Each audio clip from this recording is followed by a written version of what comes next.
$6 million. The Osage Giants' last stand.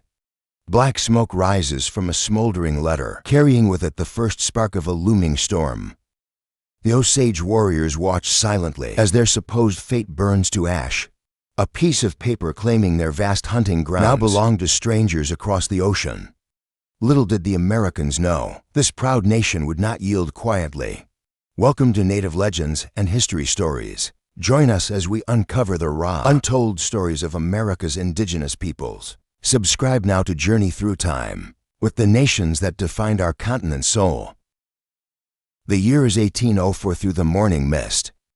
Meriwether Lewis and William Clark's expedition encounters a French trader paddling downstream, his canoe heavy with pelts and urgent news. The mighty Osage have just received word that their ancestral lands, stretching across endless prairies and rich river valleys, have been sold in a deal between France and a young American nation, a deal made without a single Osage voice. While their domains remain vast and fiercely guarded, storm clouds gather on the horizon, armed with generations of trading experience. From French muskets to Spanish gold, the Osage have built themselves into a formidable power. Their warriors, led by chiefs like the legendary Black Dog, a towering figure at 6'6", strike fear into enemies across the plains. As the Comanche raids threaten their western borders, Black Dog leads a daring night raid that would become legend. Under the cover of darkness, his war party infiltrates a Comanche settlement. They emerge with hundreds of prized horses, but Black Dog isn't satisfied with mere theft. He enters an enemy lodge alone, his tomahawk glinting in the firelight, and announces himself to his sleeping foe. "I am Black Dog, the message is clear." The Osage may trade, but they will not be traded away. Meanwhile in Washington, D.C., President Thomas Jefferson recognizes the delicate balance of power. He writes candidly to his Secretary of the Navy, "The truth is, the Osage are the great nation south of the Missouri, as the Sioux are great north of that river. With these two powerful nations, we must stand well, because in their quarter we are miserably weak." The Osage know the game of empires well.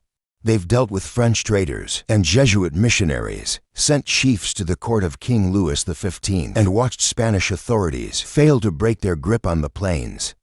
But now they face a different kind of challenge, one that can't be solved with raids or treaties alone. Long before American flags flew over the plains, the Osage people, known in their ancient tongue as NEWSCOP, children of the Middle Waters, built their civilization where mighty rivers converge.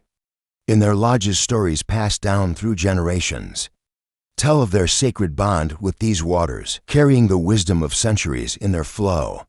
Each morning smoke rises from Osage villages as families begin their daily rituals. Women's fingers work swiftly through earth, dark with promise, planting corn, beans, and squash in careful rows. Their bodies, adorned with intricate tattoos and gleaming jewelry, they move with practiced grace. Nearby hunters prepare for the day, their skin painted in bold patterns that tell stories of courage and lineage. Above them, all morning prayers rise to Wakanda, the cosmic force that binds all life together.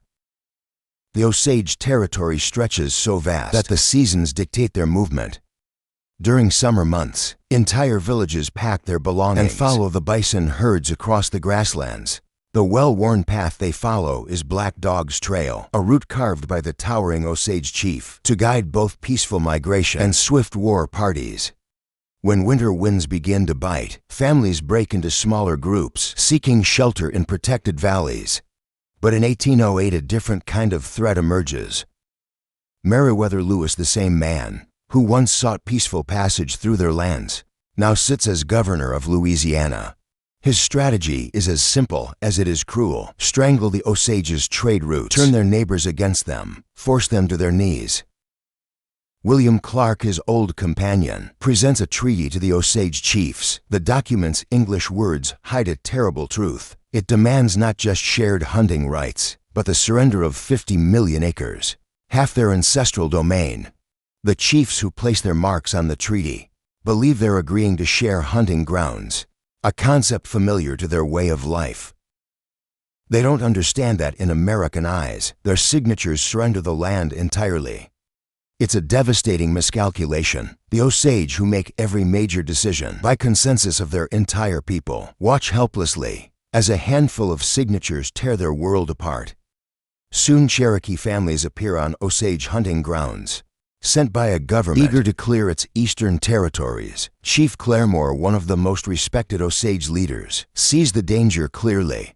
In a council meeting with his warriors, his deep voice carries across the fire. When we want meat for our women and children, and clothing our dependents is in the woods. If we do not get it there, we must go hungry and naked. His voice rises with controlled anger.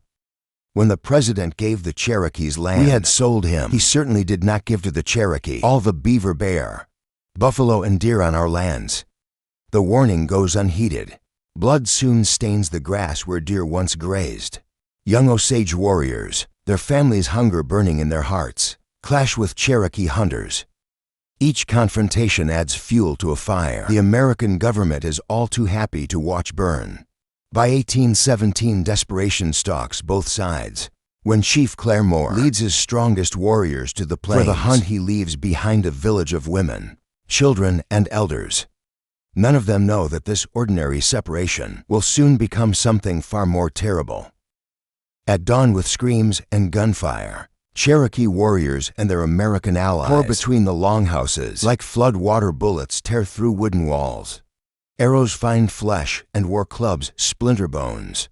Dozens of Osage fall in those first brutal moments. The survivors, mostly women and children, stumble through smoke as rough hands bind them with ropes. The attackers work methodically, first killing, then capturing, then looting everything of value. When they finish, torches touch dry wood, and generations of Osage history vanish in flames. Miles away, Black Dog's people hear the distant screams. Their chief's wisdom saves them. Months earlier, he ordered the construction of a hidden cave system, anticipating such attacks. From this sanctuary, they watch helplessly as columns of black smoke rise from their village. The raiders move through their homes like hungry wolves, taking what they please, but they find no victims. Only empty lodges and cold fires. This raid marks a turning point. The Osage, once masters of vast hunting grounds, now face enemies on all sides. White settlers bring more than just weapons. They carry invisible killers. Disease sweeps through Osage camps like prairie fire. Smallpox leaves bodies in its wake, while measles claims the young and old. The survivors emerge to find their world transformed. The buffalo herds that once darkened the horizon have vanished, along with the deer and elk that sustained their people for generations. Desperation forces the unthinkable. Osage chiefs, seeing their people starve, surrender most of their territory to the American government. The payment they receive mocks their loss. Crates of damaged trade goods, broken tools, and spoiled supplies. Their domain, once spanning horizons, shrinks to a narrow strip of land barely sufficient for survival. But desperation breeds violence.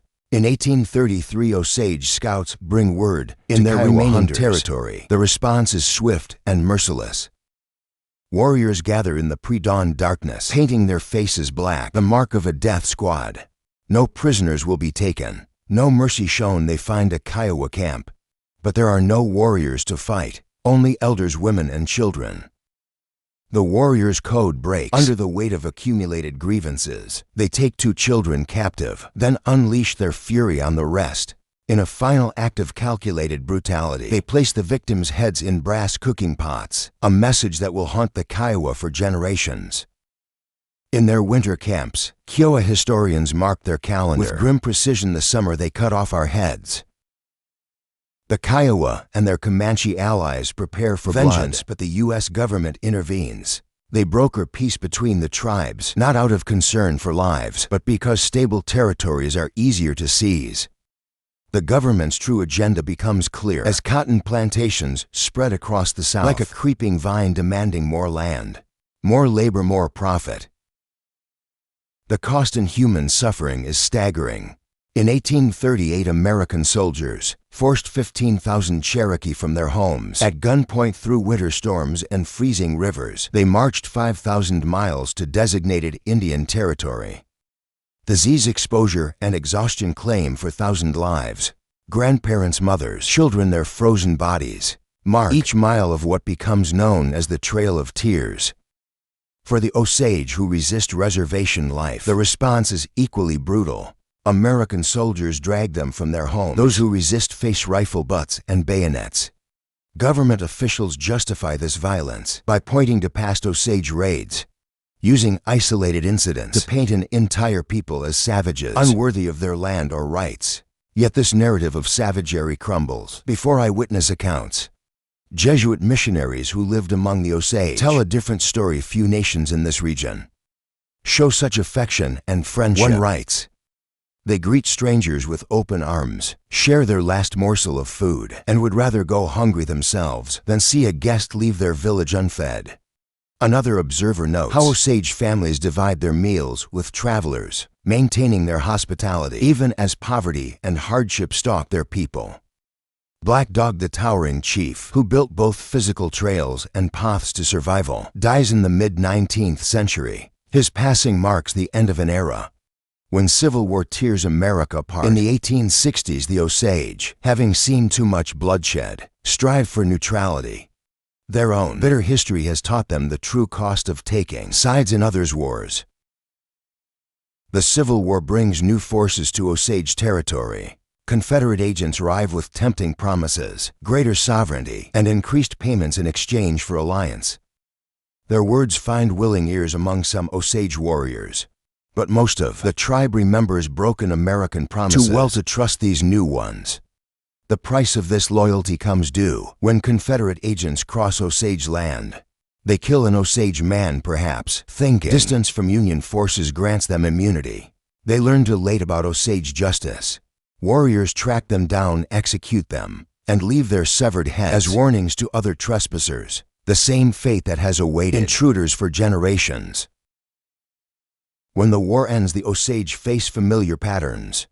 Black Dog's son, inheriting both his father's name, watches helplessly as more settlers push onto Osage land.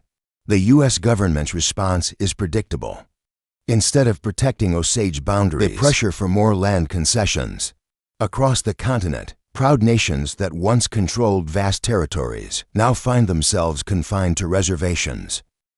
Narrow strips of land deemed worthless by white settlers, the Osage make a strategic decision, selling their remaining land to purchase a portion of their ancestral territory as a reservation. But the land they once knew transforms before their eyes. Metal screeches against metal in new factories. Hammers pound from dawn to dusk, raising wooden houses where buffalo once grazed. Black smoke from steam engines stains the sky that once carried only cooking fires. White farmers' children play in fields where Osage hunters once tracked deer. Years earlier, an Osage chief had observed this advancing tide of civilization with piercing insight. Speaking to an American official, he said, "I see your way of living. Your warm houses, your cattle and horses, your wagons and countless machines. But I also see the chains that bind you. You have become slaves to your own creations. Speak to my sons if you wish. Perhaps they will embrace your ways. But I was born in freedom, lived in freedom, and I will die in freedom." In the valleys where Osage hunters once tracked buffalo, spring grass grows untouched. The plains lie quiet, the great herds only a story told to children. As Congress passes laws to slice reservation lands into individual parcels for sale to white settlers, the Osage make one final crucial stand. Under Black Dog II's leadership, they negotiate terms no other tribe had secured. While others may claim the surface land, everything beneath remains Osage property. This single decision changes everything. In 1897, the first oil